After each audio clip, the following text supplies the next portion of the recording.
So, yeah, so this one's nice right here. First transgender attorney to argue before the Supreme Court challenging healthcare ban for minors. When the Supreme Court this week wades into the contentious issue of transgender rights, the justices will hear from an attorney with knowledge that runs deep. Something's going on this week. Why did I not hear of this? What is this? We'll hear arguments over.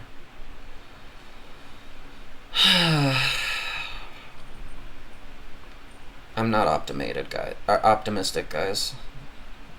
I'll be completely straight with you right now. I am not optimistic about this. Like, I love what they're trying to do.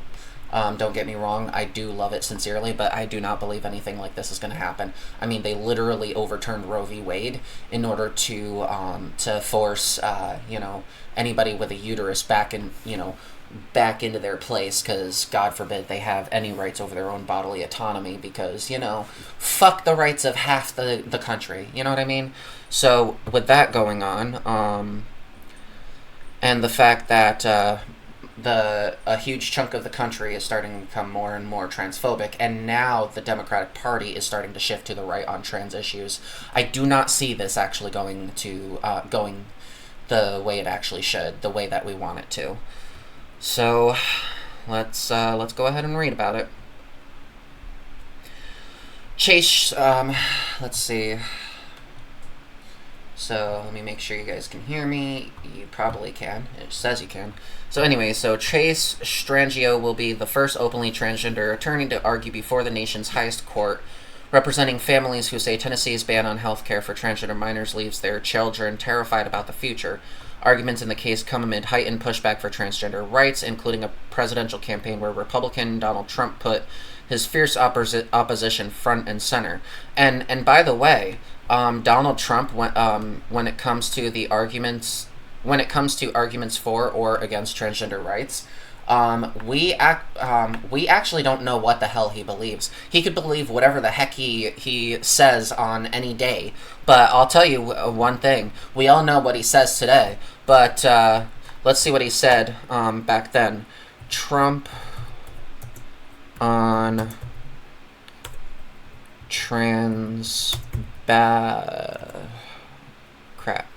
bathrooms in I think it was 15? Leave it the way it is. Okay, so yeah, let's go ahead and see this. So, right here. This was you have a Twitter this right here was Trump's opinion before it became hot to hate trans people. Yeah, we're getting thousands of questions on Twitter, Mr. Trump. I picked one here. This is from Jessica Hershey, Toms River, New Jersey. I'll just read it as a quote on a hot button issue here. Mr. Trump, please be specific. Tell us your views on LGBT, how you plan to be inclusive as president. Speak about North Carolina bathroom law in particular. Oh, I had a feeling that question was going to come up. I will tell you. Well, look, North Carolina did something that was very strong. And they're paying a big price, and there's a lot of problems. And I heard one of the best answers I heard was from a commentator yesterday saying, leave it the way it is right now. There have been now very few problems. Leave it the way it is. North Carolina, what they're going through with all of the business that's leaving and all of the strife, and that's on both sides. You leave it the way it is. There have been very few complaints the way it is. People go, they use the bathroom that they feel is appropriate. There has been so little trouble. And the problem with what happened in North Carolina is the strife and the economic punishment that they're taking. So I would say that's probably transgender people working in your organization? I don't know. No? I really don't know. I probably do. I really don't know. So if Caitlyn Jenner were to walk into Trump Tower and want to use the bathroom, you would be fine with her using any bathroom she chooses? That is correct. Hello, Today fans. Thanks for checking out our YouTube channel. So there you go. There you go, right there. Back in the day, Trump did not give two craps. He was basically like, leave it the way it is. There's been no issues to date. If Caitlyn Jenner wants to use the women's bathroom, let her use whatever bathroom she feels comfortable with. This was Trump's opinion back in the day, and now he doesn't even care at all. He wants basically whatever opinion is the mainstream opinion today or tomorrow is basically what he wants to do. And today, it's really cool to hate on trans people, immigrants, whatever the case. And so now you have this panic where you got everybody freaking out because, oh my god, a woman who isn't like the rest of us just went into the bathroom. She needs to be in the men's room where she can deal with, like sexual harassment and assault. And if she goes through that, well, it's her fault. She should not be transitioning. She should detransition and know her place in society as the man in the world. And she needs to be tough and dominant and get a job and go impregnate a real woman. Yeah. Almost like we're trying to enforce patriarchy when it comes to like all this anti-trans hate. You want to enforce, strict, adherence to gender roles. If you have a penis, you're a man, and that is how you're going to be portrayed, and that is how you're going to be treated, and that is how you're going to portray yourself. And if you have a vagina, well, you're a woman, and that is how you're going to live, and that is how you're going to present yourself, and that is how we're going to treat you. So that's essentially all this is. And feminists are trying to take this and pretend that it's feminism. Sorry, but feminism is against the patriarchy. I, of course, don't identify myself as a feminist anymore because you freaks have hijacked it into a boogeyman of what it once was. So now I prefer the term egalitarian. I'm not going to, I don't know. I just think this is all a joke. And Trump is clearly grifting on the trans fear-mongering. So Strangio will bring months of intense legal preparation to the case as well as hard-won lessons from his own experience. I am able to do my job because I have had this healthcare that transformed and frankly saved my life, he said. I am a testament of the fact that we live among everyone. Strangio grew up outside of Boston, came out as trans when he was in law school. Now 42, he's an American Civil Liberties Union attorney whose legal career has included representing former Army intelligence analyst Chelsea Manning, peace be upon her, challenging a ban on transgender people serving in the military and helping win an LGBTQ plus worker discrimination case at the Supreme Court. He also is the father of a 12-year-old, the son of a father who supports Trump, and has a close relationship with his Army veteran brother. So I'm going to say right now, dude, if your father supported Trump and your ex-Kansas or ex-detective, it says here when I get into the actual topic, it says ex-Kansas detective, so I just wrote it as is, but yeah, technically, ex-detective from Kansas would probably have been a better way of wording it. But anyway, that's what I think he should do. If his father supports Trump, he should just be like, and that's the end of it. Like, I can't disown anybody from my family because of the fact that I don't really talk to my family. So if any of them turns out any of them support Trump, it's not like I can disown them. You can't disown someone twice. So let's see. Content review. He's also an advocate, speaking out as a series of U.S. states ban gender-affirming care for transgender minors.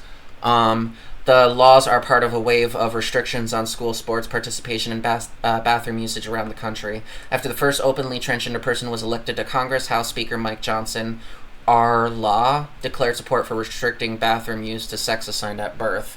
So basically, I also do want to let you guys know that, like, if you're trans and you're witnessing what's going on, or even if you're not trans, or I mean, even if you are trans and you're not paying attention, like, just remember this affects you closer to home as you think. Remember, federal property, that's things like public transportation on an intrastate level. So that's like trains, that's Greyhound, or whatever buses, and also they will cut funding to public schools who refuse federal mandates on those things. Yeah, that's true. They also They want to dismantle the U.S. Constitution, but basically, on the federal level, if you're trans and you like you're in New York, you have protections. You can use the bathroom, and you don't have to worry about harassment from bigots or from the police. However, that protection ends when you step into an airport. For example, the Albany International Airport, or the Greyhound station, or even going to the train station. That's when those protections end, because now you're on federal property. So if you're trans, you need to be aware of these limitations, because remember, they can put you in prison if they decide that that's what these violations, require to be met with. So this stuff is definitely not anything we want to fuck around with. We need to. I personally am going to be resistant. I am not going to cave to this. I will not respect the law in this regard. I will continue to use the bathroom no matter how bad it will get. But if that's not your fight, it's completely understandable. Just remember, in this increasingly toxic environment, things are now worse, because you have 3 options. Use the women's bathroom, get arrested. Use the men's room, get sexually assaulted. Or use the men's room and get sick and tired of being sexually assaulted, and you end up detransitioning. Those are basically your 3 options. Detransition, sexualized violence, or legal trouble. So if it's not your fight, then I completely understand. But just be aware that this is what we're up against going forward. So let's get back to this.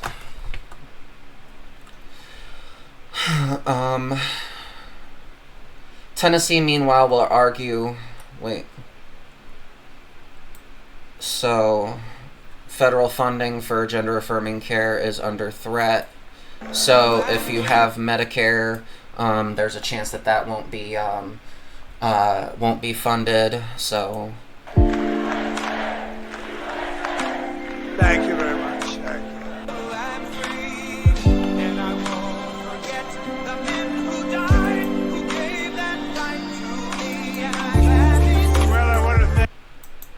So I'm actually going to go ahead and mute that because it's copyrighted garbage. So I'll just read the text out loud. Trump vows to ban federal funding for gender-affirming care on day 1 of presidency. In a recent video, President-elect Donald Trump outlined his plans for his first day in office. Let's see. Come on now. Hurry up. Trump promised to sign an executive order banning federal funding for gender-affirming care through various programs.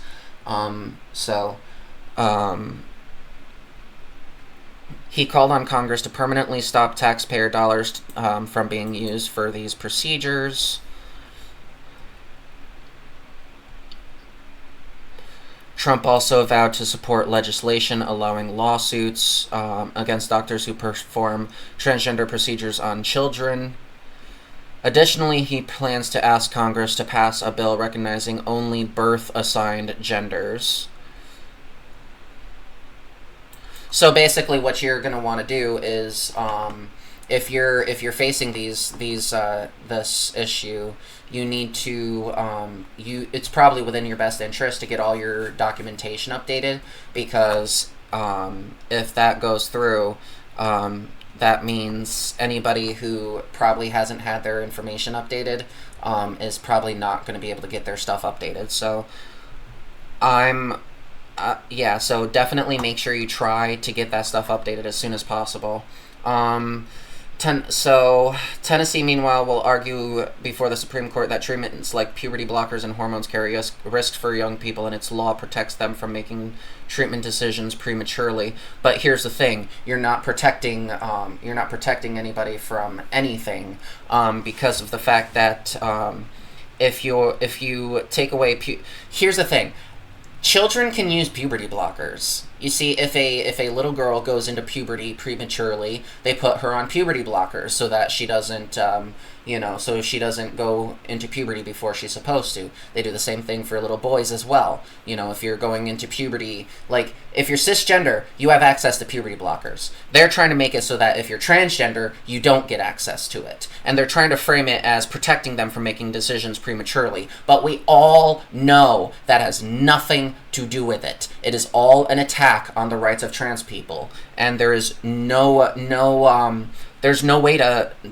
way around that. Like, if you're gonna target, and they've ripped the mask completely off. They're no longer targeting just children. They've like I said, like we just watched, Trump wants to cut federal funding for gender-affirming care and basically enact, make it so that Congress passes only the recognition of your birth sex. This is essentially taking away the rights of trans people as adults. So that's what we're going through. So don't give me this bullshit about how this is just protecting children. You're full of shit.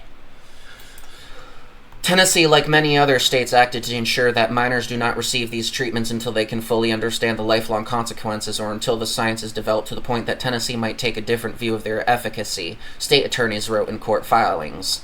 Arguing for Tennessee is State Solicitor Matt General Rice. I am not hearing the other side. Fuck off.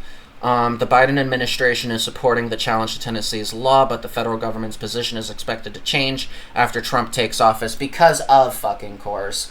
Should I be shocked? Should I be shocked that a goddamn fascist that has openly said that he wants to take away the rights of transgender adults is going to change his mind, or is going to change the opinion of the government to basically be against this? I dead ass, I'm guaranteeing Trump is going to pressure the Supreme Court to support what Tennessee is doing, and so transgender youth are going to lose access to their gender affirming care on a federal level, and so that's probably even going to affect New York.